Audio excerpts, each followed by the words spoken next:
Tonton video ini sampai selesai agar Anda tidak gagal paham.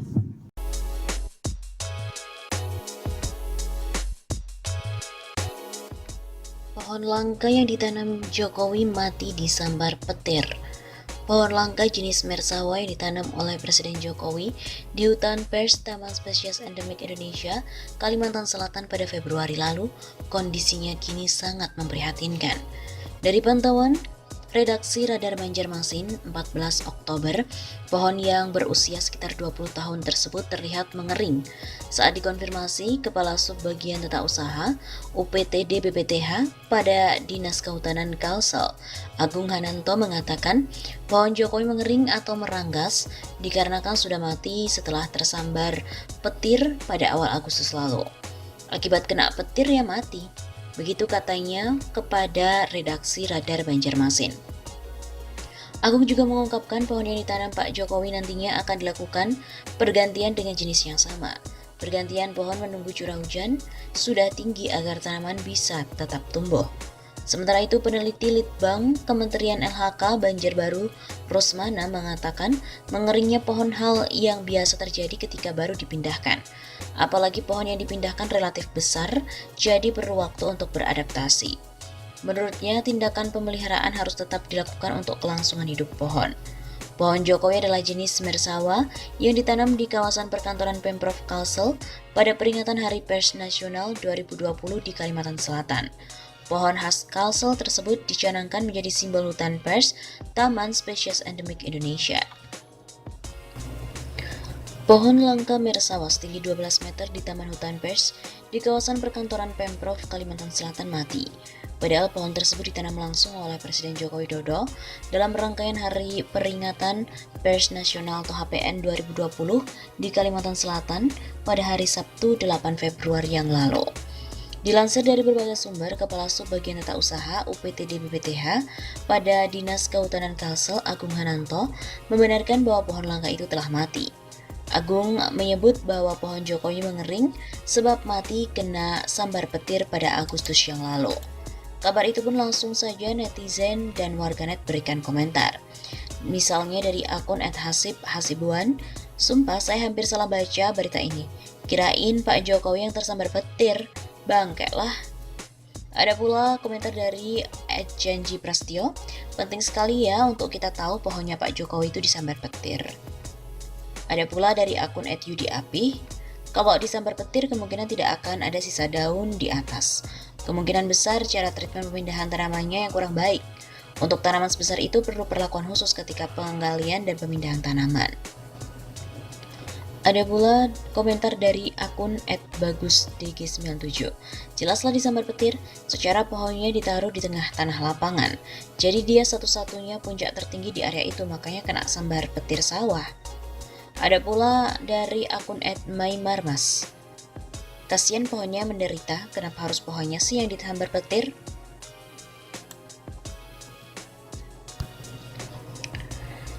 Pernah pula diberitakan pohon Jokowi menjadi simbol hutan pers. Presiden Jokowi saat menanam pohon Mersawa setinggi 12 meter. Pohon Mersawa dengan tinggi sekitar lebih dari 10 meter ini tertancap di tengah-tengah hutan pers Taman Spesies Endemik Indonesia di kawasan perkantoran Pemprov Kalimantan Selatan. Tanaman dengan nama latin Anisoptera marginata Court ini merupakan pohon yang ditanam oleh Joko Widodo dalam rangkaian peringatan Hari Pers Nasional 2020 di Kalimantan Selatan pada hari Sabtu 8 Februari yang lalu. Memiliki ukuran paling besar dibandingkan dengan ratusan tanaman yang lain yang juga ditanam di lokasi tersebut, pohon khas Kalimantan Selatan tersebut akan menjadi simbol hutan pers Taman Spesies Endemik Indonesia. Hal itu disampaikan oleh Kepala Dinas Kehutanan Kalsel, Hanif Faisal Nurofik, baru-baru. Iya, kalau bisa dipertahankan terus, pohon akan jadi simbol hutan pers karena paling besar dan merupakan ciri khas hutan tropis Indonesia. Dia mengungkapkan pohon Mersawa dipilih untuk ditanam Jokowi. Selain menjadi salah satu tanaman khas Kalimantan Selatan juga lantaran jenis pohon yang langka di Indonesia. Tanaman ini sudah langka, kami mendapatkan dari Balai Penelitian Lingkungan Hidup dan Kehutanan Banjarbaru. Dipindahkan ke sini untuk dilestarikan. Ditambahkan pula pohon Mersawa ini bisa berumur hingga 200 tahun lebih dan tingginya bisa mencapai 50 sampai dengan 60 meter. Kalau yang ditanam Bapak Presiden ini umurnya sekitar 20 tahun. Berbarengan dengan penanaman pohon bersawah, dalam rangkaian HPN 2020 dilakukan pula penanaman sebanyak 168 pohon endemik dari seluruh provinsi Indonesia dan tanaman sengon sebanyak 18.000 di area hutan pers.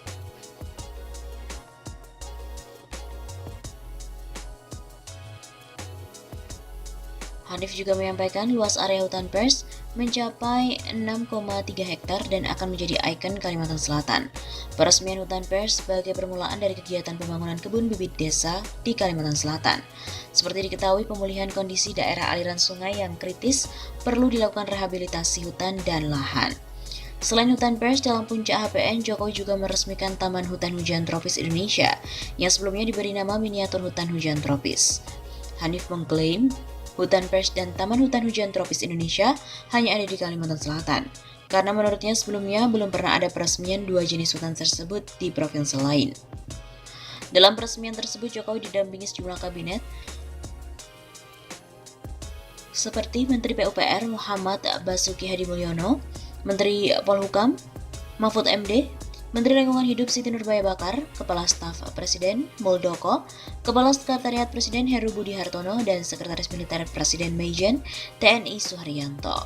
Terkait Taman Hutan Hujan Tropis Indonesia, Hanif juga menyampaikan kawasan itu dibangun sejalan dengan program Revolusi Hijau yang diinisiasi oleh Gubernur Kalimantan Selatan. Pemprov Kalsel telah melakukan berbagai upaya nyata dalam mengurangi dan menangani lahan kritis. Salah satunya adalah membangun miniatur hutan hujan tropis yang merupakan ciri khas dari hutan di Kalimantan Selatan. Selanjutnya, pembangunan hutan hujan tropis berdasarkan SK dari Gubernur Kalimantan Selatan nomor 29 tahun 2018.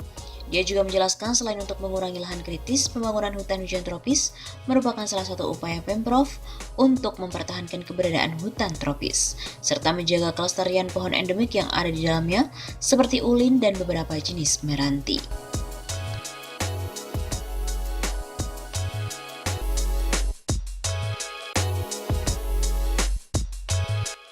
Benarkah rumah Ketua DPR Puan Maharani dibakar oleh massa? Sebuah video pendek yang memperlihatkan puluhan orang sedang merangsek ke sebuah gedung di mana terlihat kobaran api serta kepulan asap di sejumlah titik beredar di media sosial. Video ini diklaim sebagai video ketika rumah Ketua DPR Puan Maharani dibakar oleh massa. Video tersebut beredar di tengah munculnya demonstrasi yang marak menolak Undang-Undang Cipta Kerja di sejumlah daerah. Di Facebook, video itu dibagikan oleh salah satunya akun Duma Daulay, yakni pada 9 Oktober. Akun ini juga menulis keterangan, rumah Puan Maharani dibakar massa, terlalu serakah jadi politikus. Adapun di YouTube, video tersebut diunggah oleh kanal Rizna Alesya dan kanal Marta Global. Lalu apakah benar video tersebut adalah video ketika rumah Ketua DPR Puan Maharani dibakar massa? Berdasarkan verifikasi dari tim cek fakta Tempo, video itu bukanlah video pembakaran rumah Ketua DPR Puan Maharani, melainkan video pembakaran gedung DPRD Kota Malang. Fakta ini didapatkan setelah video tersebut difragmentasi menjadi sejumlah gambar dengan tool Infit. Kemudian gambar-gambar tersebut ditelusuri dengan reverse image tool Google. Dengan cara itu, akhirnya redaksi terhubung dalam artikel di situs tabloid Jawa Timur yang memuat foto identik dengan salah satu momen dalam video tersebut. Menurut artikel yang berjudul Demo Tolak Undang-Undang Cipta Kerja Ricuh, kendaraan dinas terbakar itu, pembakaran tersebut terjadi di gedung DPRD Kota Malang pada 8 Oktober.